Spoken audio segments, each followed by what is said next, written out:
आज राज्याचे उपमुख्यमंत्री अजितदादा यांचं विमान दुर्घटनेमध्ये दुर्दैवी असं निधन झालेलं आहे।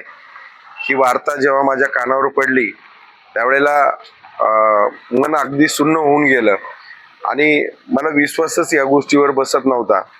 आणि सकाळपासून अगदी मानसिकता आत्ताही माझी ठीक नाहीये।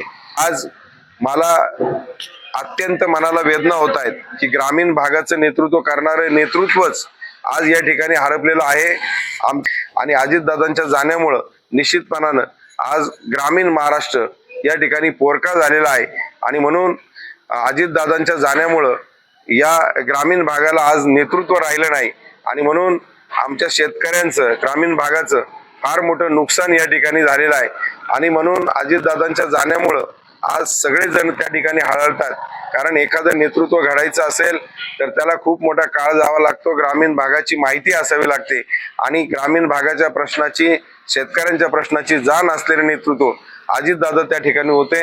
आज त्यांच्या जाण्यामुळे निश्चितपणानं आम्हाला प्रचंड दुःख झाले। मी जिल्हा परिषदेचा उमेदवार असल्यामुळं सकाळी जेव्हा वार्ता कानावर पडली तेव्हापासून मी माझा प्रचार त्या ठिकाणी थांबवलेला आहे आणि आज या ठिकाणी माझे सगळे कार्यकर्ते त्या ठिकाणी प्रचार करायचे थांबलेले आहेत। आणि आज सगळ्या शेतकऱ्यांच्या वतीनं खास करून आणि ग्रामीण भागाच्या वतीनं मी आदरणीय अजितदादांना भावपूर्ण आदरांजली अर्पण करतो। परमेश्वर त्यांच्या आत्म्याला चिर शांती द्यावं अशी परमेश्वराकडे प्रार्थना करतो।